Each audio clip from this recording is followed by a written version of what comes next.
Hello, everyone, and welcome back to Growing Up Alien. Today, kind of a spur of the moment thing because I was playing around with YouTube, see what popped up, and a teal swan video popped up, and I was like, "Oh, let me watch this," because it was about relationships, and yeah, it this I think it's a perfect setup where we so many of us who have extraterrestrial relationships, it doesn't have to be romantic, and uh, find that it's very difficult to explain to people what the situation is. And I think having sort of a Terran human, as is in this case with Teal Swan, with Teal sort of navigating the situation, where this gentleman explains some of the relationship issues. And for his case, it happens to be with his wife, but this can be with any relationship.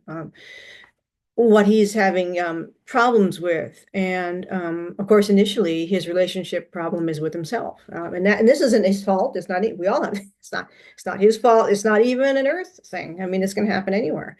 Um, so what is in the way with communication in humans, and how can that be attempted to be remedied? What steps can you do to get to a situation where that's not so much of a problem?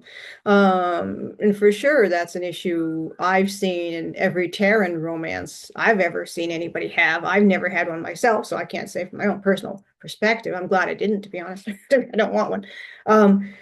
But what makes relationships with extraterrestrials so different than the ones that we have with Terrans? And it was about a year, I guess, ago. Ivanilda, who's going to be on our show, she was on the live Friday in the chat, and she was visited by a Ahel Pleiadian woman, and the woman was very upset. She, "Oh my God," she says, "You guys can't communicate," and that was it, really. Humans can't communicate, and why is that? So we can go back to all the original problems, of course, that were thrown at us from the deep state. That's the whole point. They don't want you to communicate, Tower of Babel situation. As long as humans aren't able to not only relate with themselves, but to relate with other humans, you're able to control them. And that's the whole idea. But anyway, we're not going to get into that. We're going to get into how we're going to fix it, right? And first, being able to fix a problem comes with identifying that there is a problem, and being open and vulnerable to what that issue is, and oftentimes, again, it's not our fault. Most of us were raised here. I remember the shell shock of being raised on this planet. Um, it just didn't feel, never felt right. And I think so many of our, of course, our viewers here are like, well, I feel like an alien. It's like, well, yeah, but I mean, we can look at it from the starseed envoy perspective, but we also really need to assist the other full-on Terrans to find ways to come forward when it comes to communications and relationships. So like I said, it doesn't really matter if it's a love relationship or a regular, just a friend relationship or a business relationship. Like I said, and of course, as Eeka always explains, no one's perfect. These happen anywhere. Oddly enough, I find myself being sort of a matchmaker or relationship fixer or explainer to people, to extraterrestrials at this point. That's if anybody would be talking about relationships, it's not me. And Ika's laughing. So actually today we have both Eeka and Semjase with us. So yeah, they're going to be sharing their suggestions to what's going on in this video. And anything else that you guys would like, what do you like to say? Yeah. Anything else you guys would like to share? So well, both Eeka and Semjase are in a relationship. Speaking of which, Ancient Aliens is on today. All those reruns they show all during the day on History Channel, and Linda Moulton Howe came on. Linda. Yeah, last night, Eka got off work. Well, I guess it's usual. He doesn't have a usual. There is no usual, right? So he came to bed, like it was after one, it was after one my time. And the cat was there too, so we get dreamy. And I have no room left in my bed. I mean, it's just like, here's a hotel. My bedroom is now a city street basically. But yeah, so he was wearing a necklace, and it's oh, I love that. So I like when he wears jewelry. So he's like nice. They won't tell you like, I know you liked when I wear jewelry. He just wears the jewelry. So it's interesting when you have a perspective, as I do, and as many as you do, from not just one extraterrestrial man, but many. And then you can kind of say, well, what pieces are kind of falling? You know, you're not a kind of, he's like, what? It's not a collective. But I'm just trying to, we have to try to find a way to make this into a conversation. So I have to, and as we all know, yes, right, no, you're not, you do like, he does like, obviously you do like, he likes relationships. And he likes to matchmake. He likes people to come together. He's a very romantic person. So, yeah, what makes it so different? And for me to try to explain that, and I think for other people who are in the extraterrestrial relationships, it's just so difficult because there isn't anything on Terra that you can say, oh, it's like this, you know. You have to have the experience yourself to understand it. So I think if we can look at some of the questions that Terrans bring up in their relationships, then we might be able to sort of, as right, you guys, can come in and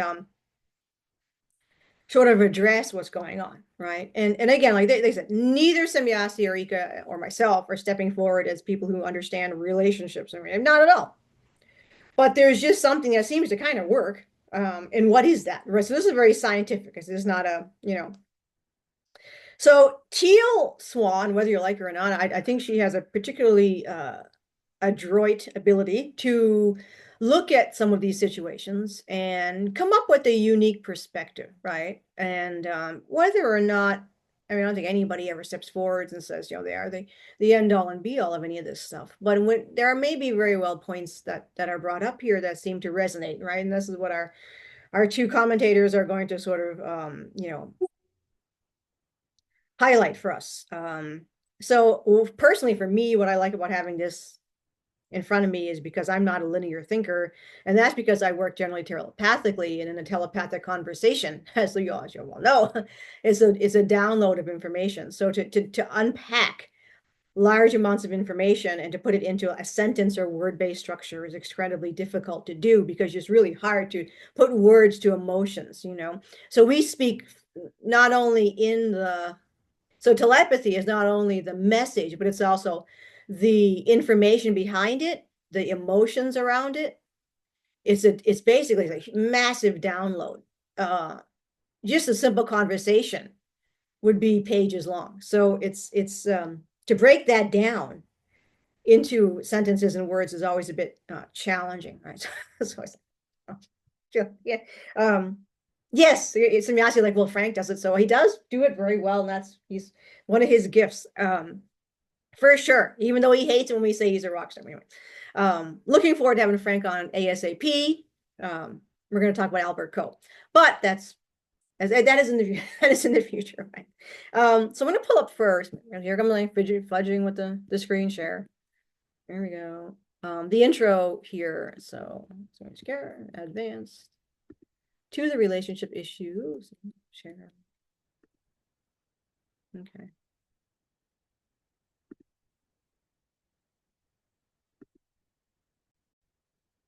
Okay, so this is in Copenhagen.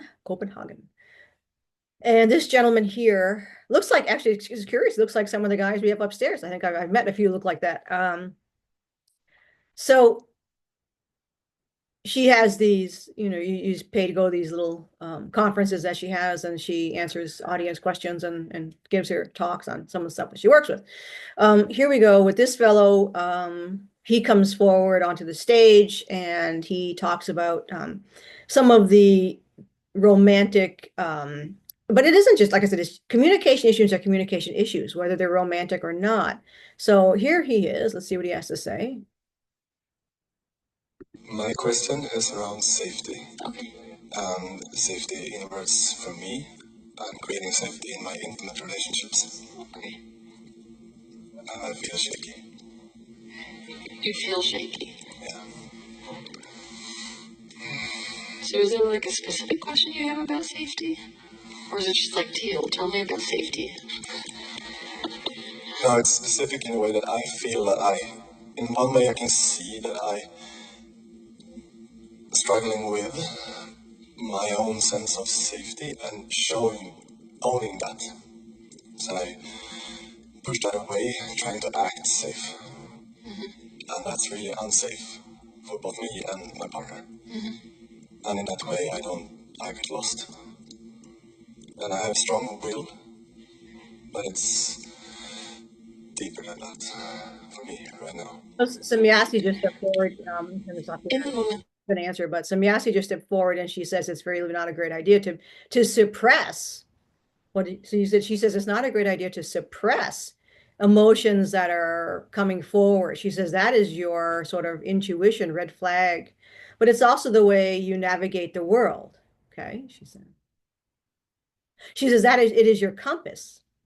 And if you suppress that, she's okay, I'm not surprised that feels unsafe or confused, and both unsafe and confused. She says because he doesn't have a compass, because he's suppressing, second guessing, or ignoring the emotions, the feelings that are coming up within him. So that's what she says. Yeah. Okay. She's going to continue. When that unsafety comes up, can you recognize it? In the moment, I feel unsafe. Like how where I'm going with this is like when you feel that unsafety in your body, it's like that becomes a somatic sensation. Unsafety may feel like tension in the throat, or it may feel like a hotness somewhere. So the first thing you have to key into is what sensation occurs that's sort of like a ding, ding, ding. I'm not feeling safe right now. What does it feel like to you specifically? I feel like my eyes get really starry. I feel frozen. Okay, frozen. Yeah. And this black hole over my chest area, a vacuum, taking all my thoughts, all my capacities. Like, So you feel capable then of noticing when you're unsafe. yeah. All right. So that's My question is around. Let's get rid of that.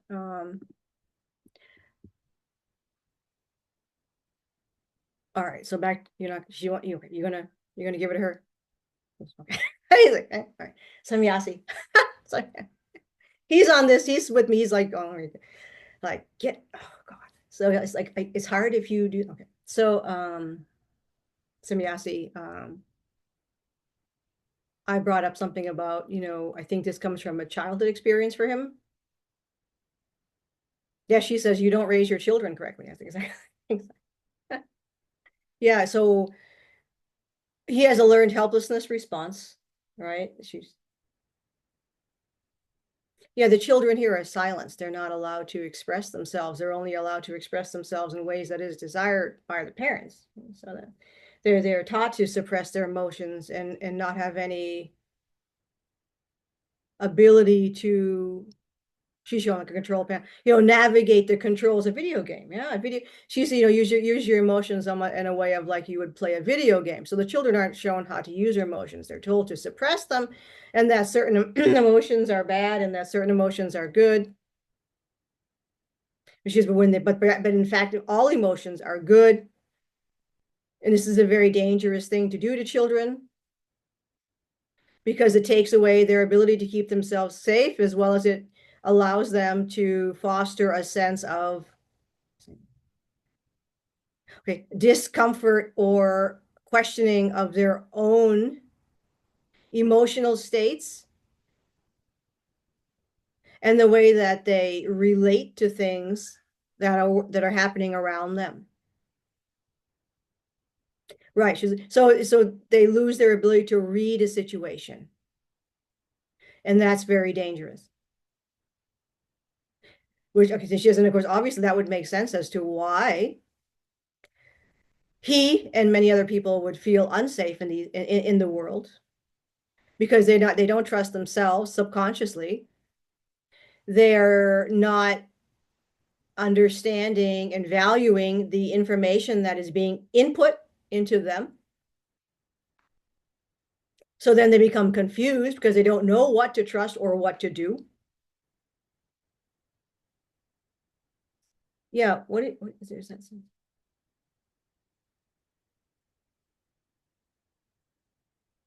Okay, yeah, what would you? She says there's also that, sort of reactive sensation of wanting to be liked, even in situations where you need to have a boundary and be able to back away from a situation. She says this is particularly important for females on your planet. So we're gonna go. So I'm just gonna play it as a podcast because here it is. So let me go to this side, and here we go. That I have a lot of resistance, and I can't get the word right now, but that's the sense of it. I think she should be something. So I feel so misunderstood, so I get angry. Yep. So he's talking about his wife here in this section. He feels that, so again, this is what we're going to be talking about. It can be any relationship, but I mean, with his wife, he doesn't feel really safe in her presence, and she doesn't feel surprisingly enough safe in his, because telepathic communication still happens with people, with Terrans as well. And he says this is why he's obviously here with Teal Swan, because it's kind of, there's a lot of miscommunication in this relationship. And it's important for me to control her mind so she doesn't have an idea of me that doesn't match my good character, kind of safe view. So essentially what he's saying he's doing here is he has a persona that he's putting on in front of her, and he wants her to sort of not see through a mask that he wears, because he doesn't want her to sort of see the real him, which is in the relationship makes absolutely, I mean, that's absurd. But that was a switch of subject. Did you see that? Sorry, say that again. What you just did was a switch of subject. So what I want to do, because you've made this so complicated. Do you see that about yourself? You've made it so complicated. I want to break it down and make it easy for you. So when I say the first thing you need to do when you feel unsafe is you need to drop down by paying really close attention to that sensation. Wait, something needs my focus right now. You get that step, right? Do you get practically what that looks like? Okay. Well, in my mind I do, but I also feel it's not. It feels like a blank spot towards myself. Okay, so let's say this happens to me. The first thing I'm going to do is to get quiet, and I'm going to turn my attention to the inside. I don't necessarily need to close my eyes to do that. I don't have to. So, whoops, we don't need this right now. Right where we are. So Teal actually brings up what you were talking about, Semjase. Yeah, you're going within immediately. Whenever you feel in these sort of awkward situations when you're dealing with reality, things happening outside of you, right? She's immediately realizing, how you feel in that situation and what's going on and what you're doing in that situation. And that way there, you're able to sort of be the pillar. She's saying like you're the one, because he's trying to say here his wife, right? Because we're saying the wife, everybody, it's him and her. It's not we're pointing fingers at anybody. That's another thing, right? That's not. Yeah, she says judgment. Terrans that comes out of fear, right? If you have to think about that, she says the judgment, if you're in a fearful situation, power grab. She's right. Yeah, the conversations are becoming like power grab situations, and she's that in and of itself is going to be where the block lies, because she says you're just going to be butting heads. And neither of the person is going to become authentic. She is, because they're always trying to they're actually in competition with each other, and that's not a conversation. She says, and that's where these sensations of fear and fear because you're going to be judged, because you are going to be judged, right? Because it's a competition. It's not a conversation, it's a competition, right?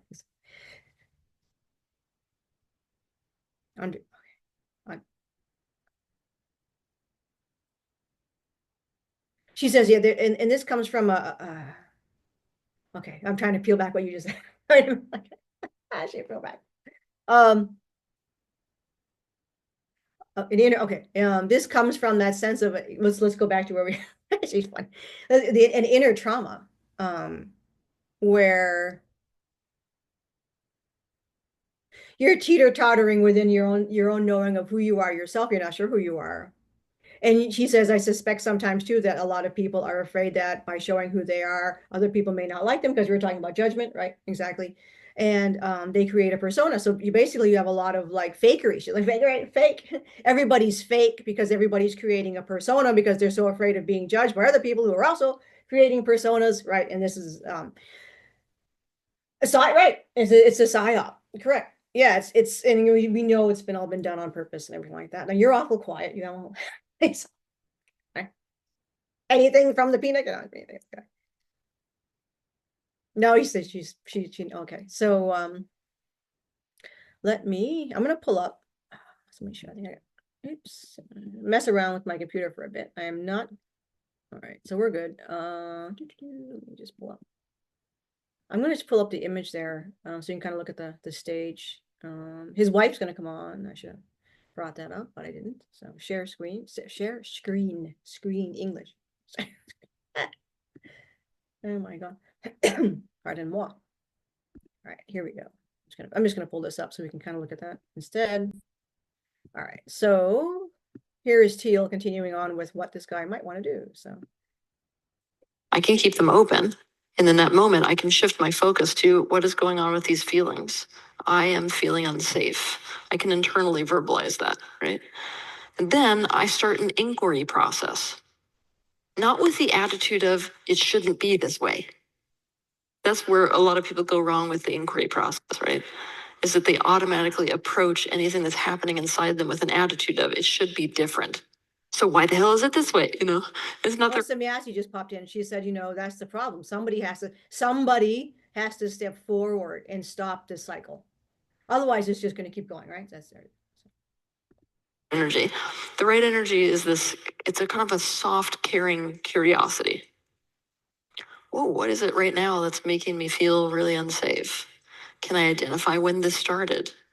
What is that indicating to me that I'm lacking and therefore that I need?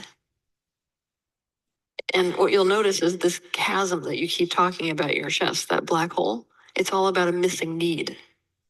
And it's not as simple as safety. No, what does that mean? What does safety mean in this moment? It'll mean different things in each moment. To me, safety in this moment means connection. No. That wasn't a question for you for like right now.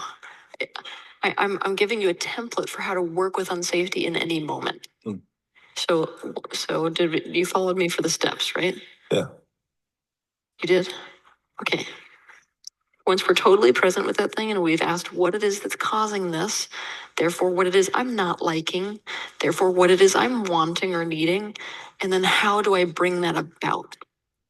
Right? The how do I bring that about is what creates the empowerment that prevents that fury. If you ever see somebody who gets unsafe and then gets instantly angry, it's because of the fact that when we feel powerless to a need, there's nothing else to do with that. We perceive it as like an unworkability, and we meet unworkability with fury. So powerlessness is actually what's underneath that anger, if that makes sense.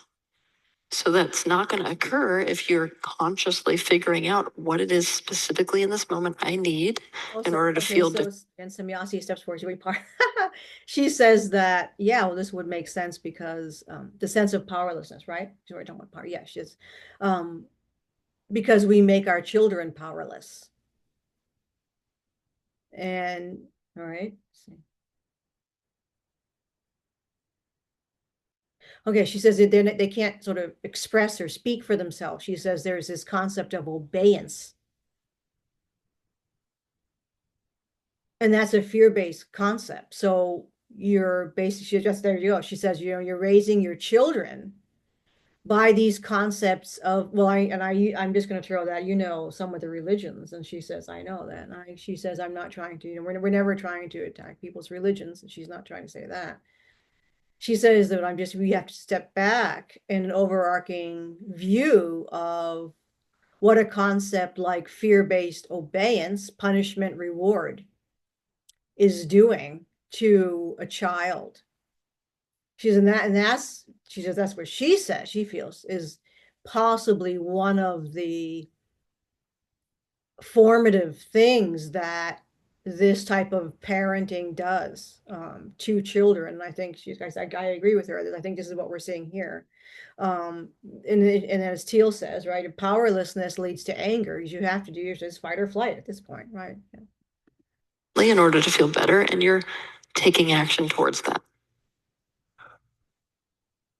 Yeah, and in that projection I have in that moment is with my wife that I need my connection to her, and I get needy. I like reach out, like want connection, like physical touch.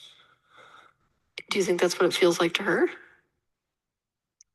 That we can invite her up to the stage, and she can. I would love that. I would kill. All right, so they're gonna bring his wife up, so bring her up now. Move forward. Here we go. She comes on. Okay. With anger. So I misinterpret you for being angry at me, and I make it about me. So I can't. So he's now explaining the conversations that he has with his wife, or so I almost feel like it's right. I mean, it's just it's part of their relationship. I suppose not all the time, but much of the time, where they're not able to reach into a deeper level of commitment to each other or say, and really, this is safety. That's the one thing with Eka that I immediately tried to understand in our relationship, which is like, why is this so, what's so important here? And it's in its safety, trust and safety. And I don't think, too many Terrans are able to experience because they've never had it. And that's the thing, isn't it? Right? We're saying, yeah, exactly. Issues. Yeah. I mean, I'm not just me speaking here, but they're saying, it's if you've never fully felt trust, I mean 100% trust in someone else.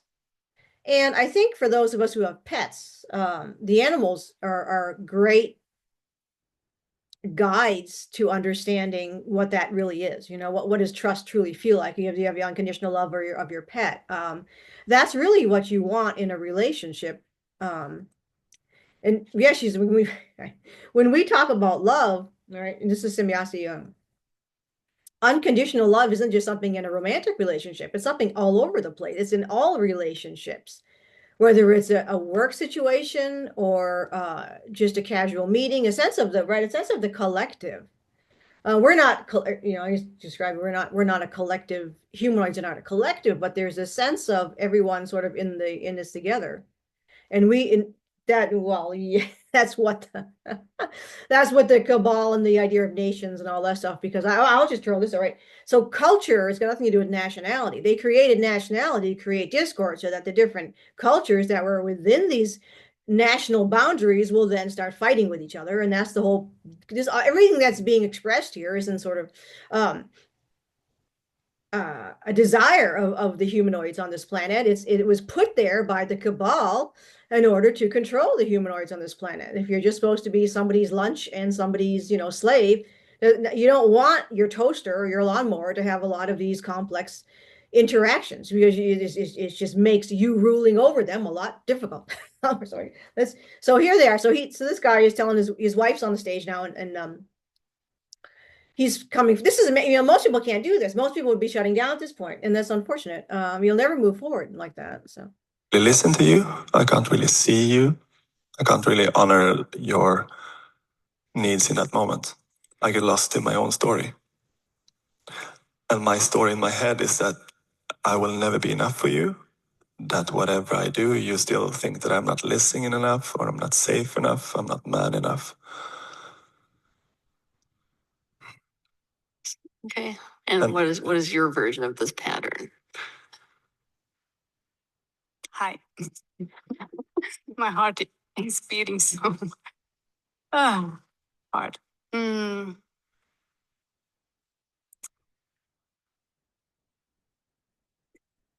Yeah, so I feel like we've been together for a very long time.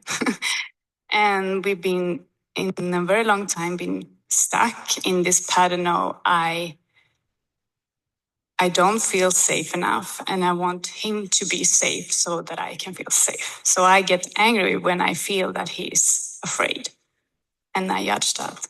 And why don't you explain why, as a woman, you get angry when the man in your life gets afraid? Because Because I need him to be safe. And I judge that in me as well, that I need that. Oh, so I'm just having a conversation with Eeka, and this is unfortunate, I think, here, that this couple who's been together for a while are actually fighting amongst themselves. The enemy is within the relationship, that he's the enemy and she's the enemy at the same time. They're like, they don't trust each other. And Eeka says, they don't hold an identical vision. And yeah, that's I want him to step forward more. So yeah,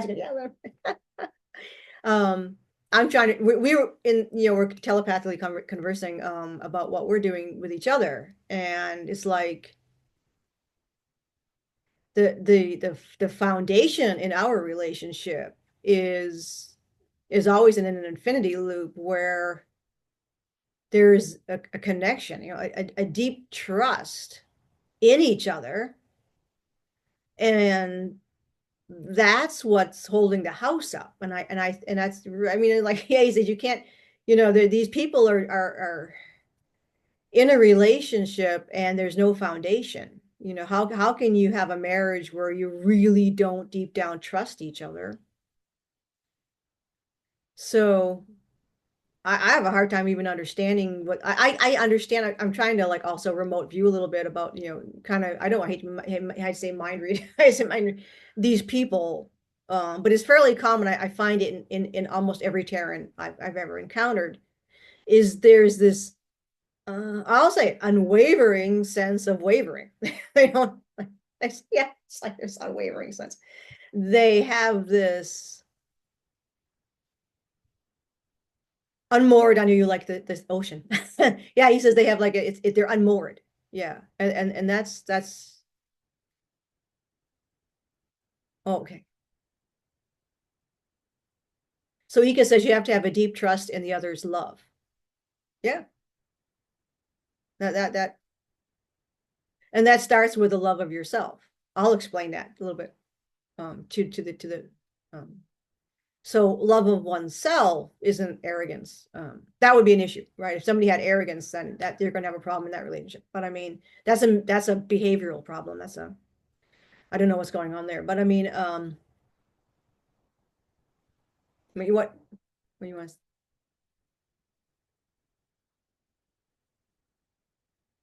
He says it comes from knowing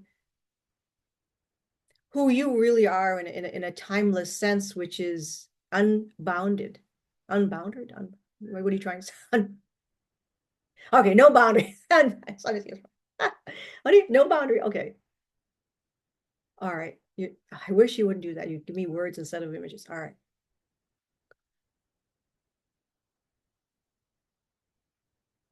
He says he's okay. So he's okay.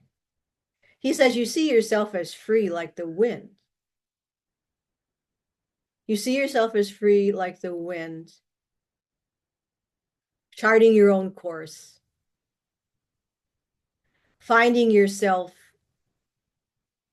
in a frontierless space of knowing that you are timeless and this is timeless. And that brings a sense of weight. Okay, so that was all right. So, well, yeah, ultimately, again, we're going back to the culture. This is me.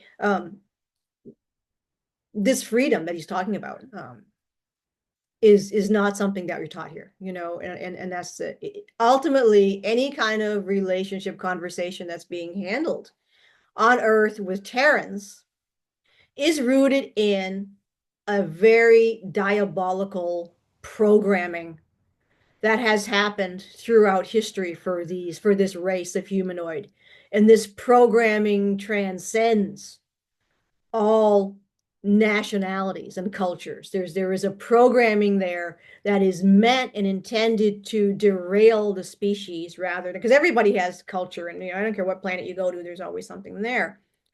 But if the intent of the programming, which begins in childhood and through the generations, is there to have a nefarious, this is me talking, to have a nefarious impact, which is what has been on Earth, wherever you go. The design of the culture and the interactions were to be nefarious rather than to have an enhancement in the way that the race or species is moving forward in its existence. So it's rather unfortunate. So And it's yeah. So let's start here, because the story you're probably telling yourself is that you should feel safe, regardless of what he's doing or not doing. No, not in a male-female relationship.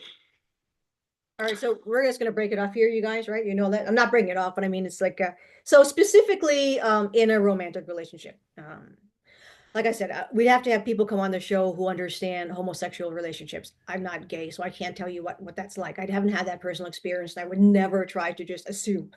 So anyway, this is in a male-female relationship, like what we would call on this planet a traditional male-female relationship. And oh God, how can I say this? We're like, oh my God. Even Teal's like, oh, here we go. It has to do with feminism and the issues behind that. And Semjase, I don't know if you want to like, how can you say it better than maybe it's better if you say it. She's like, oh my God. Yeah, she's the destruction of the identity of the female. Well, you helped me with this, right? I mean, because it's dangerous to be female on well, growing up in the United States anyway. It's it doesn't feel good to be female here on this planet. If you go to other planets, right? I mean, this is me talking because I just, when you see women, and again, this would be for men, Earth or starseed envoy men, particularly, um, who have extraterrestrial women partners. You understand already because you've had that experience with her. But so you've had the experience with a woman who hasn't grown up with violence against the female sex. Now, the deal, and we're both going to say this, where the deal with violence against any sex means there's violence against both sexes. So there's been violence against men as much as there's been violence against females. She says there's just a semjase. Okay, she says there's been an erosion of masculinity, and there's been an erosion of femininity. And she says, think of it, okay, she says, think of it like you're draining a glass. So if there's water or liquids in the glass, you're draining out the glass. So there's a man and a woman, she says, two glasses, one's man, one's woman. And the liquid that's in those glasses, there's a crack in the glass and all the liquid has been poured out. She says, then she says the crack or the hole has been plugged and a new liquid is being poured in. And she says, that's actually what's happened here on Earth. She said she's just saying this, symbolically, right, as a description here, but a metaphor, right? All concepts of what is the natural nature, right, of the female and the male, the masculine, the feminine, has been perverted deliberately, of course, we know. So it's about returning, and she says, right, because I want to be clear about that, because we don't want to create any triggers. You understand on this planet how things are, because there's been some very deep rooted agendas that have come through these different, I call them cults, really, of behavior. So right, yeah, I mean, I think there's been, so the concept of feminism has been, she said, yeah, she said, right, it's this us against them thing. And we don't have that. She says you need to understand and embrace the differences. And she understands. She says, she understands. She wants to be very clear about that. She understands that the history of the violence and suppression and intentional, again, this is cabal. And I think she says you need to give yourself some grace here, because the brainwashing is the brainwashing. And oh my God, we might have just lost a bit of connection there. But it's on, still on, we're still recording. Wondering what was lost. So she says that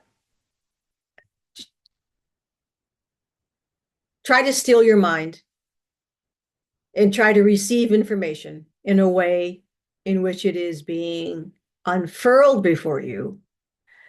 Because the intent of the information being unfurled is not to create discord, is not to ruffle feathers, she says, just allow it to happen. And then to perceive it in a fresh way without any of the agenda remaining. So she says it's kind of like you're looking through a dirty window when you clean the window. She's think of it that way. Just for a moment, she says, clean the window and then look through it. So here we go. Sorry, oops, if I get my this to work. Play there. I know that you probably don't want to hear that because it's not particularly 2022 feminist, but it's the way that masculine and feminine work together. So the masculine creates a container around the feminine. And the feminine you can see it kind of like a flower. That flower blooms providing that container is solid. So when a masculine person demonstrates his fear in a manner that gives you the indication that he's not going to be able to keep you safe because he's in that fear. It's not whether a man is afraid or not. It's about whether that fear is making him act as if he's going to drop the container. Then this flower goes, Yeah. and that's what's natural. So, but I need to know that you're on board with this, because if what your desire is for me to take you in the direction of I can feel solid and on my own regardless of having no container, I'm not going to be able to have that conversation with you. Yeah, so what you just mentioned was what I grew up with, because that's what you have presented here on this planet, and it's very, very complicated. I'm actually going to pull that up again. We lost the picture, so I'm going to pull up. Me sitting here is not. I'd rather have you look at the picture. And it's like, okay, let's bring this up. Yeah, I lost some connection there. I wonder what. Let's see. All right, let's bring this back up. All right, there. So, just from my own experience growing up, here, and losing that femininity that I had back on Erra, this is part of the programming. You're told to not be female, basically, because you don't understand what it is to be female. And there's that idea of the way they try, I guess there were these movements, and I believe they've been deeply infiltrated by the cabal. I know they've been infiltrated. I mean, I'm just be honest with you, that were trying to find closure and to sort of fix the perversions, the fighting, the competition, right, between the sexes that have happened on this planet. There's a deep separation. It's just sort of unnatural, right? I mean, you think about the separation of men and women on this planet, right? Even when you're a kid, you can't put boys and girls together. Oh no, if you do that kind of, all these weird, crazy things are going to happen. The idea that somehow a man can't control himself, that's absurd. Around a woman, or the whole, and it goes into religions, and it's just, I'm just speaking for myself here because I grew up with this. All my friends growing up were men, so I never really had it. I never saw men as this predator species that I think maybe some other people may have seen. And of course, I never believed in any religions, even as a very small child. That what I learned back home on Erra stuck. A lot of and that's of course was the goal of me coming here. And those of you who are starseeds and envoys and walk-ins, is to hold on to bring into this world the knowledge that you have from your planet, because your planet has many more thousands of years or millions of years, as the case may be, of development that has been roughly unadulterated versus what's happened here on Earth when you're dealing with a planet that's been regressed and has had its natural progression destroyed. That's what's happened here on Terra. So you have to, I mean, you're basically lost through millennia chunks of development. That's what's happened here. You've lost chunks of development. And that's like, how do you fix that? And that's a big problem. So that's where we are now. It's like, that's a big problem. So for me, just expressing what it was like growing up female here, I erased that sense of the female because I didn't know what to do. I didn't know where it would. There were no mentors until you came step forward, Semjase. I had no female mentors that knew what it was to be really female. Um, most of the women that I saw were in a rather depressed state, I suppose. They weren't comfortable with their own femininity. They didn't know what that was supposed to be. I think ultimately there was this obsession with, the virginity complex of the female, that a woman is basically a product and she's either, an angel or a whore, right? I think that's that's oftentimes the case here on this planet. And it is a very strange, it can become a dichotomy, it can be a lot of different things. So you also are fed a concept here on this planet that expressing the beauty of the feminine is a bad thing, right? Women aren't allowed to express their nature and their beauty or to cultivate their beauty. It's a commodity. And you'll see this even in indigenous cultures. And this is a travesty. It's I don't know how else to describe it. I mean, what kind of, and well, you're going to see that in when you start to create a romantic relationship between a man and a woman on this planet. It's all messed up. It can't be. It'll never be what it could be because nobody going into it has the tools necessary to actually create a real relationship. Because men don't know what a man is and women don't know what a woman is. And they're force fed through the media, obviously, right? Well, you can't blame all your parents and blah, blah. Well, you can't blame your parents because they're also force fed all of this information as well.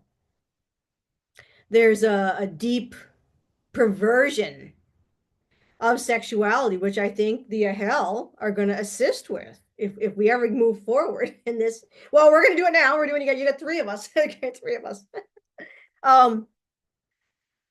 Creating this new sense of what it means to be properly in sort of the balanced divine masculine or divine feminine in a relationship that will lead to procreation. And Eeka's already described this many times when he talks about epigenetics. So we're going to go on with Teal here. What's up? But I mean, where do you land with that? And as females, you need to ask yourself where you land with that. That I need to find that safety in myself. That's where you landed with that. Yeah. You guys see the issue yet? Yeah. Is that what you want? Yes. And Really? no. I think, this is, and there you go. This is the main, how can we say? Portalo, she's funny. Okay, so the main vortex of destruction, yes, in the feminism movement. That a woman is a woman doesn't need anybody. She has to be her own source of safety. She's a lone wolf. And you have a society full of lone wolves. Well, that ain't gonna play, baby. That ain't gonna play. That's not how it's gonna work. You can't have a society like that.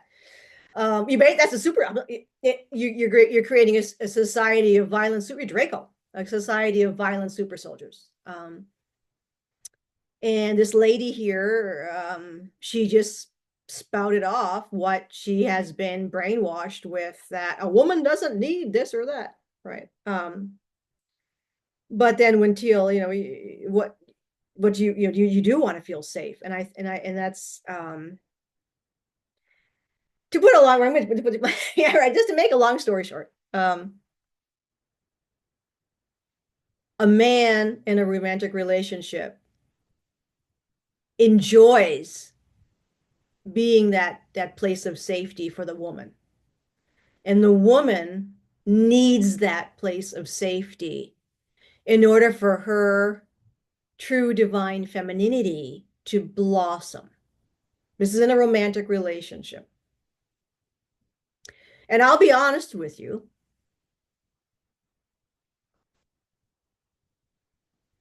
I personally, it's a personal opinion. I'm unable to become fully in my femininity without Eeka. That's just not possible. And that's probably a very, very unpopular opinion or feeling to have on this planet. Now, I don't understand why that it's frowned upon for a female heterosexual to seek her completion in a partner, because the same is true for the man, where the man then fulfills and seeks and finds his completion because there is a woman there. So what they showed me, the 9 actually, is there is this constant infinity loop happening between the man and the woman in these relationships, where it's almost a blur, faster than light transmission of energy between the two. One of the things I've noticed, because I do this, I have many clients, oddly largely female. I don't have many male clients. So female on Earth envoys with extraterrestrial men. One of the things that's pretty much cookie cutter across the board is this unbelievable doting. I was like, okay, he's gonna like turn blues. He'll be embarrassed. Well, there's this intense, charismatic, chivalrous doting that the male showers upon the female in these relationships. It's like, she's the best thing. She's the best thing since sliced bread, and it's like you can't imagine your existence. We can't imagine our existences without each other in this time, right? And it's such it's hard to see that here on Earth, because I think everything's been so perverted. It's a unique kind of chivalry, not like you think of the Middle Ages, but it's and of course it's telepathic as well. But so Earth Terrans can do this, right? The Earth humans can do this as well. They are also they are, by the way, telepathic. And what's happening in relationships is that both the man and the woman are telepathing with each other, that they don't trust. I don't trust you, really. You don't trust me. I don't even trust me. So nobody in the relationship has any trust. They don't trust themselves, and therefore they don't trust the other people in the relationship, ultimately. So trust and safety need to be there in the forefront in order for these relationships to exist. You also have, on top of that, perversions, deep perversions on this planet, and again, it's elsewhere as well. It's not just on this planet, but where I'm just talking on this planet because that's where we are at the moment. So, of desire itself, it's been so corrupted, made superficial, and turned into this really vapid experience of taking. So that's really unfortunate for sure. So let's go back to the. It would be nice to feel safe, Okay, but regardless what he does. Do you know how much I relate to the fact that it would be wonderful if you could snap your fingers and you could just be totally in your feminine energy regardless of what environment you're in? Right? That'd be wonderful. It's not going to happen. And I think Teal nailed it right there. And I know everybody's, there's such a movement here in the new age community of all the ladies coming together and it's just like, or all men coming together. And it's not going to work like that. You can't have men's groups, to a point, and you can't have just women's groups. What's happening is men and women are separating from themselves, and they're actually, because they can't relate to each other, they can't interact with each other, and they're seeking something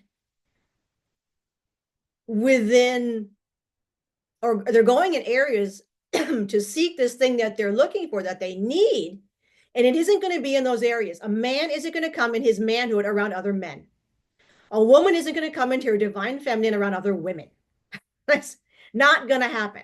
I'm not talking about people I'm talking about heterosexual people. And for those amongst us here in our group who are in relationships with extraterrestrials, you know what I'm talking about. There's this, the goddess thing, and I'm going to go play drums in the woods with a bunch of women, and we're all going to find our goddess. It doesn't work like that. Now, a lot of people are going to get pissed off. I get it. They're going to get, oh my God, we don't need men. It's like, you need a man, if you're a heterosexual woman, to find your goddess. I'm sorry. That's the way you're designed. That's the way you're designed. That's not to say you shouldn't have time with other women. We do that upstairs, of course, as well. There's times where women get together and hang out with women, and men hang out with men. That happens. But it's not to find. That's the thing. You can go into the woods and play drums and where you're going to be dance naked, what the hell women are doing out there, and engage in a female connection. Yes, absolutely. But that's not going to be that need that you have, which can only be fulfilled by the presence of a man.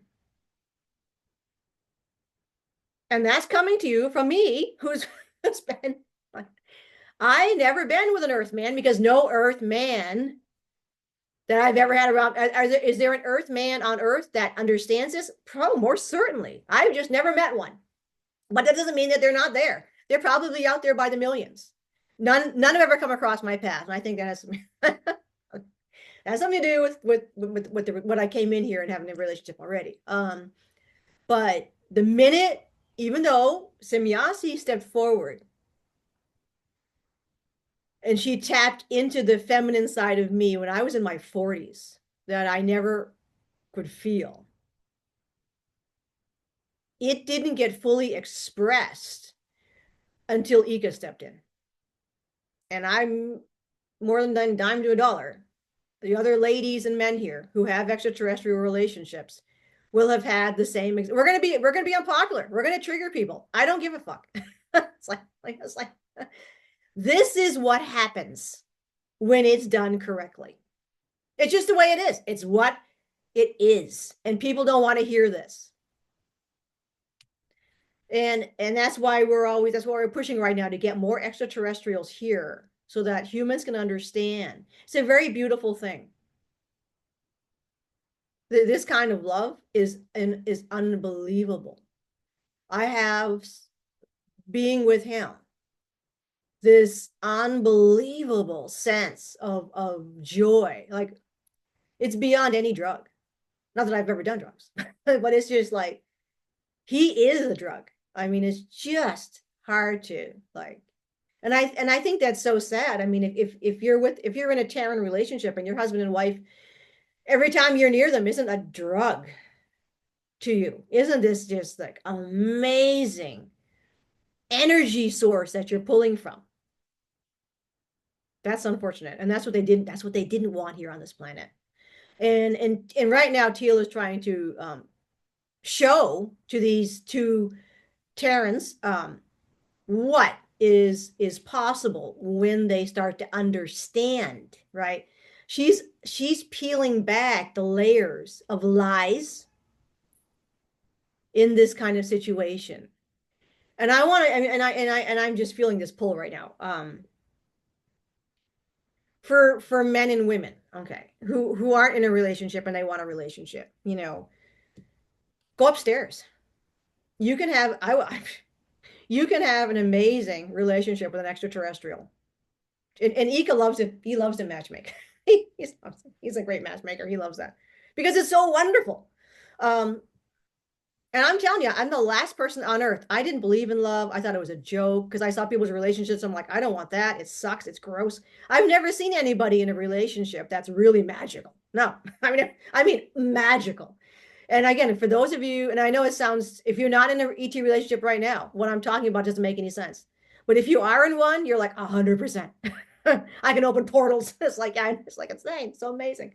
Um, get one, and you can, even though they're not in front of you, you can have an amazing astral relationship. And I recommend it, so.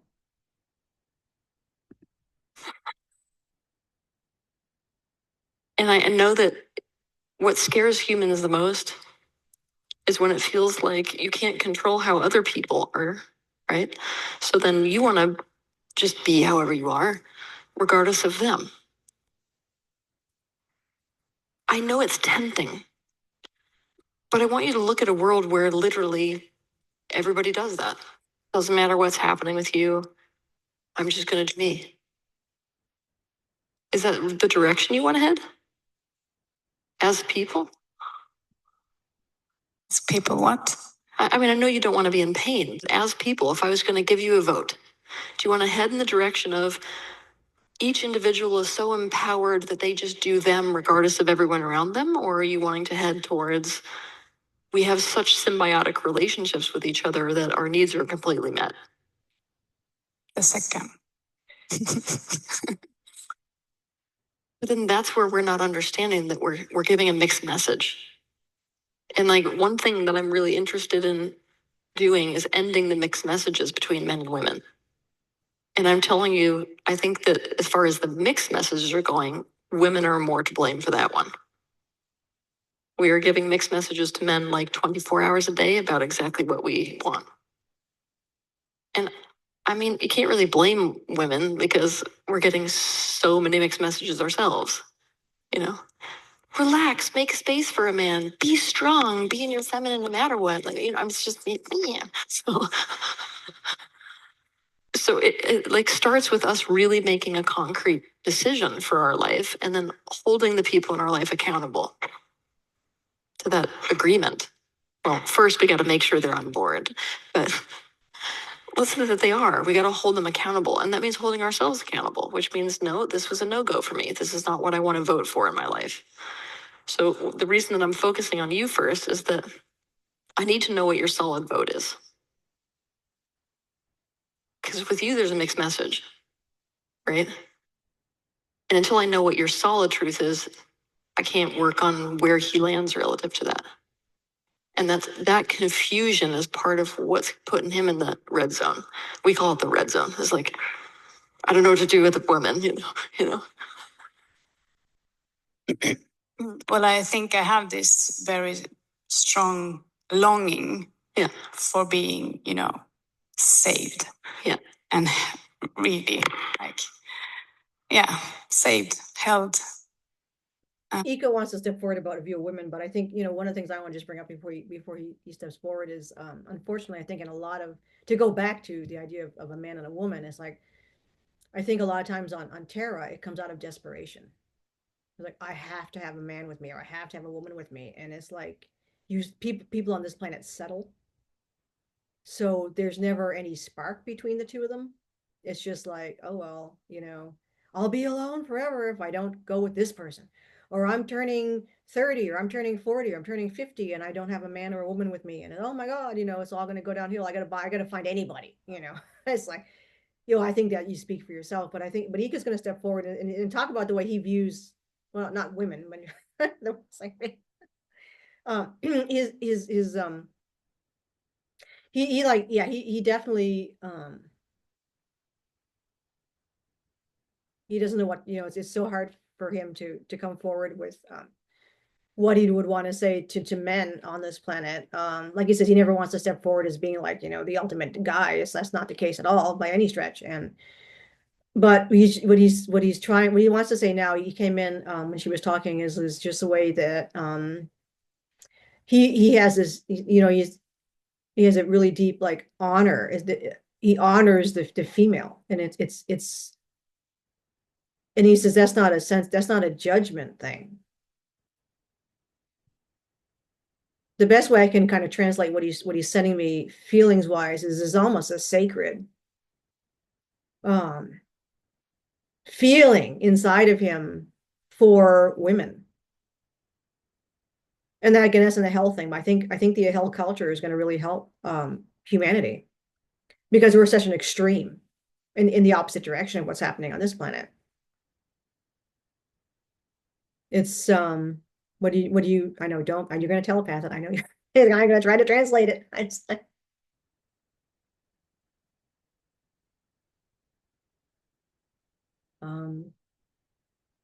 Because your words just can't even like express what,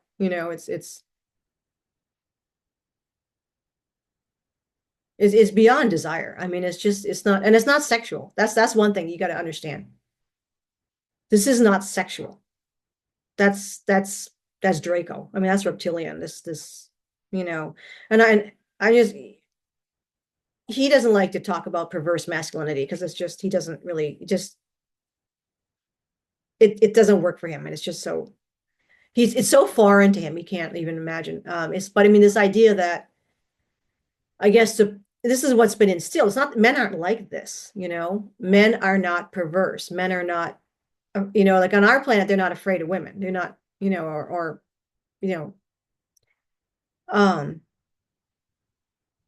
it's a love. It's this, they see women, the men on my planet, and I'm trying to explain like what he's feeling, what he's telepathing is this, it's just, again, holding the females in esteem.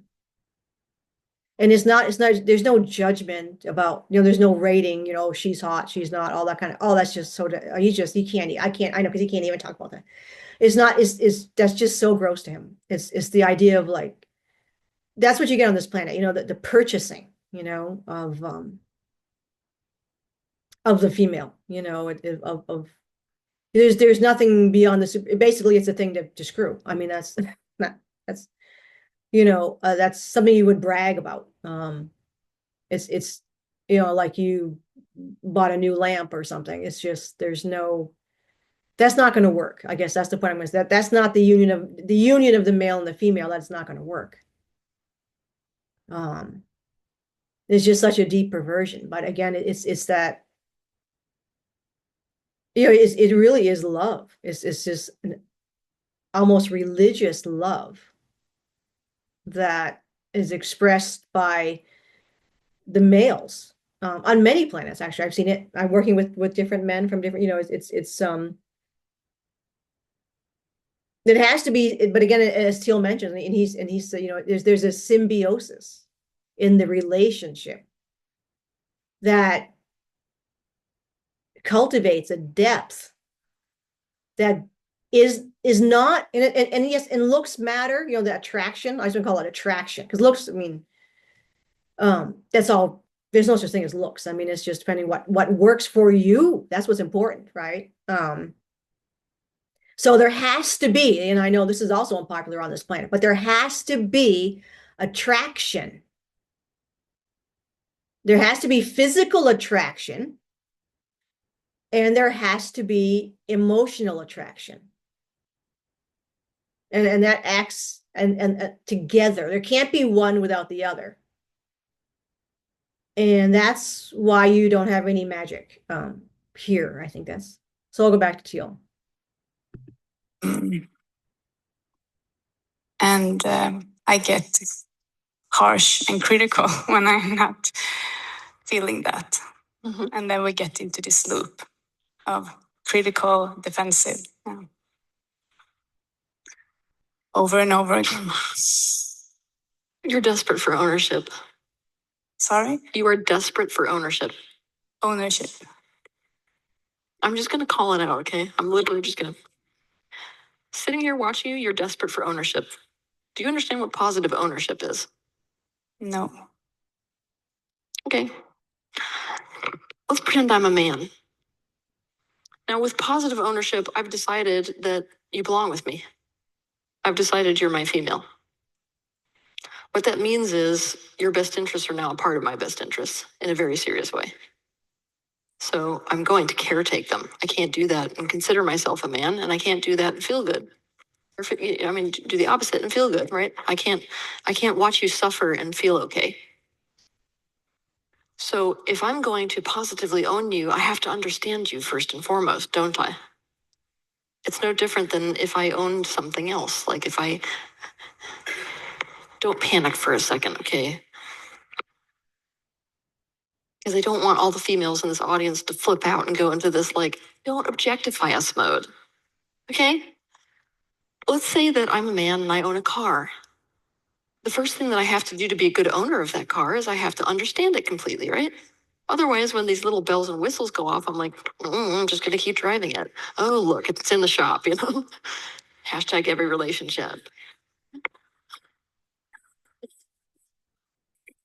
So once I understand you as a person, same as I would understand the car as a thing, it becomes obvious to me what your needs are. I know what you like. I know what you don't like. I know what you need. I know why you behave the way you behave. I've worked it out. So being aware of those needs, that's something that I've got in the back of my mind. I mean, how many of you have honestly seen a guy with a car out there like wiping it with a diaper? Well, why not do that towards the woman in your life? You know, not like necessarily wiping her with a diaper, but it's like that level of attunement to a woman's needs. So if I'm going to positively own a female and own the situation that I'm in, I've got my eye out for that. Now, I think she hit the nail on the head right there. And this is something that, again, anybody who's in an ET relationship is like, yeah, it's about ownership. You want to be, positively owned, not, and that's the problem with on Earth. It's objectification ownership, reptilian ownership. But on other planets, it's benevolent ownership. This is your man or this is your woman, and you become united in this desire to satisfy each other's needs. Because when you're satisfying the other person's needs, that's already your need. So there is no other's needs. There's just needs.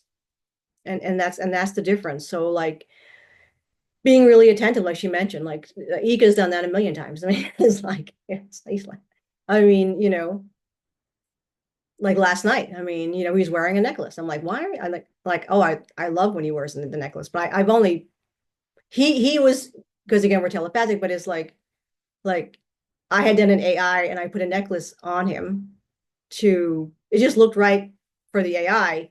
And I'm like, wow, I really like him in that. I really like that. I think he looks nice with a lot of extra jewelry.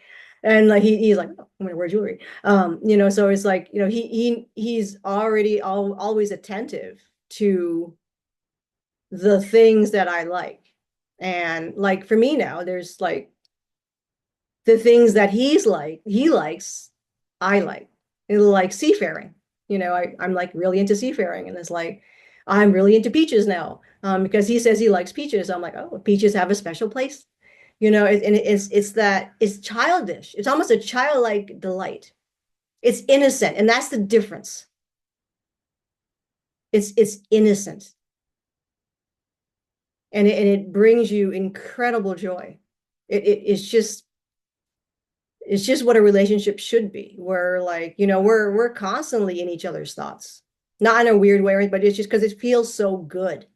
That's what you have to be. I think that's what you have to think about. You have to be in a relationship where you're constantly in the other person's thoughts and it feels amazing. And that's then there's no agendas there.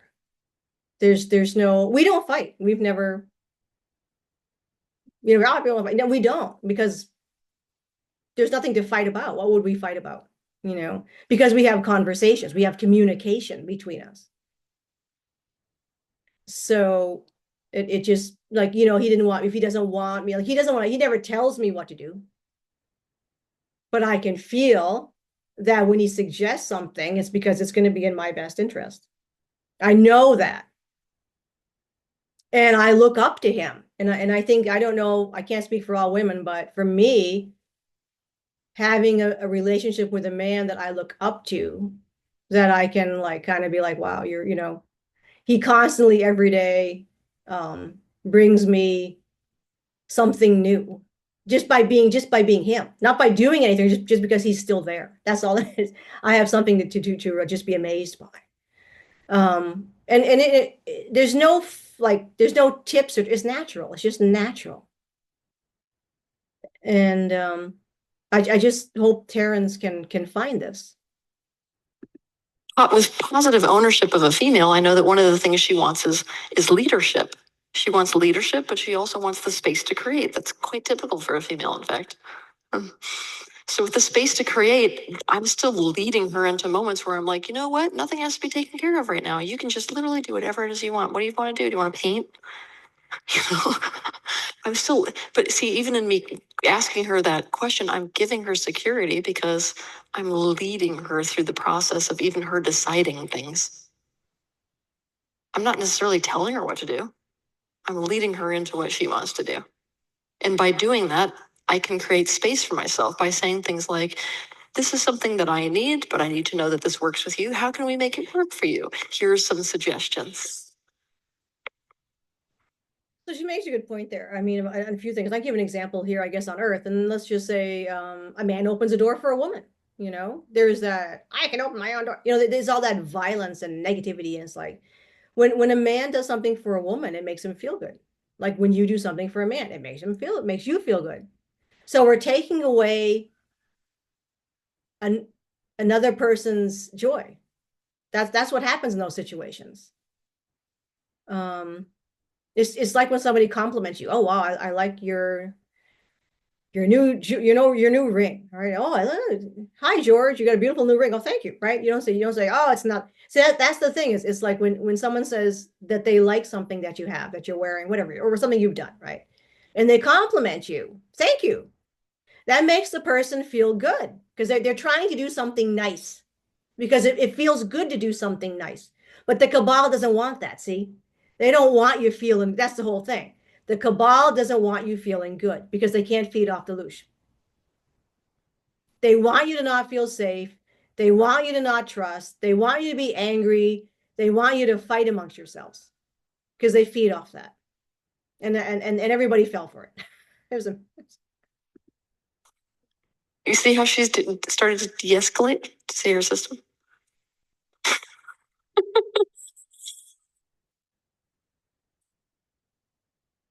I can relate a lot. What you say. Well, it's not like you're some strange alien creature who has all these incredibly bizarre needs. You might be a strange alien creature. It's just we've lost touch with feminine needs to such an extreme degree, that most of us don't know what to tell our partners. So I can feel extremely afraid in intimacy and invaded, and therefore. Oh my God. Your issue is not being afraid of intimacy. Your issue is that I'm just when she said that,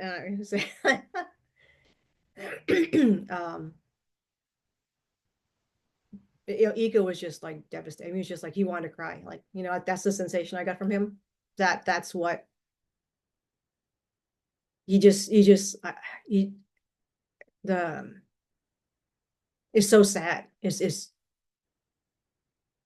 yeah, he doesn't even know what to say. It's just that's horrible. And partially it's because I went through the trauma of and it's not just that. I mean, he feels for all women.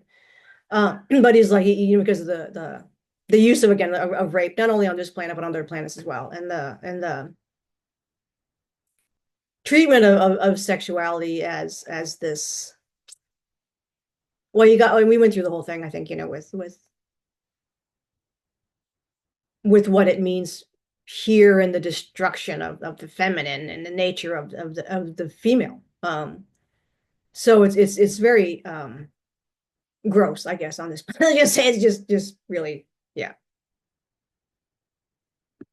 don't trust well. No. the amount of reassurance that a person has to give you in order for you to relax into them. Let's say this is you, in order to be like, oh, I can get carried. It's a lot because you're going, what if that happens? What if that happens? Here's the problem, okay? You're not going to be able to require trust from this person. I want you to just drop the idea that you're going to get it. It's literally about, it's up to me to prove that that's going to happen. So if you want to, by the way, there are valid reasons for you being this way. Super. Somebody just woke up one day and was like, I'm just going to be not trusting. That doesn't happen. But if you want something to be really her issue, that's really her issue. And you can either, through your words and actions, make it worse or solve the problem. But to solve the problem it requires a high degree of ownership, which is why I need to know you understand what ownership is, and I need to know that you can own that that's what you want. It's like I'm challenging you because it's almost like you're still fighting me on it. Yeah, because we come to a point now where or if I speak for myself, I feel that I don't know if I believe in a relationship anymore. So we're about to actually have like this pause or sober period. It doesn't surprise me. You've ended up on stage and I had to fly across the ocean.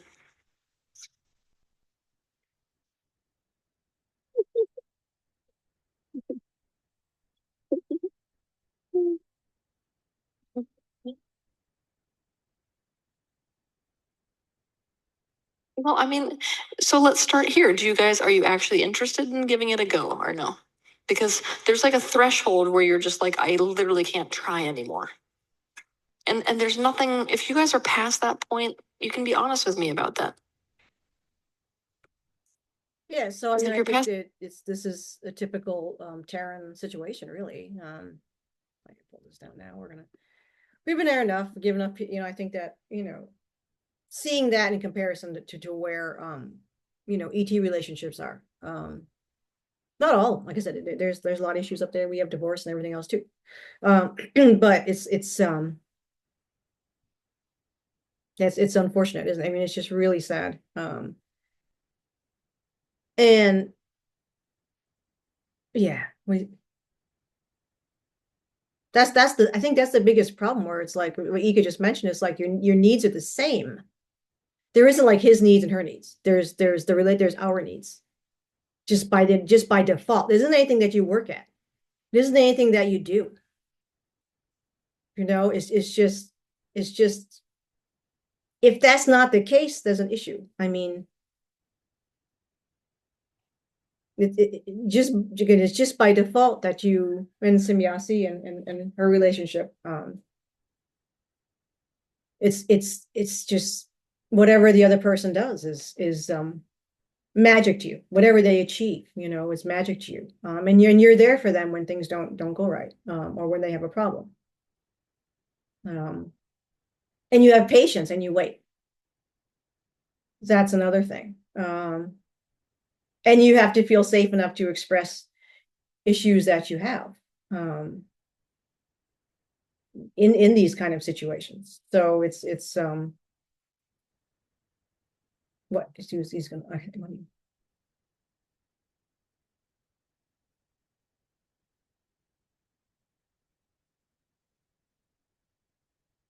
Well, you said it again. It's just your needs are their needs,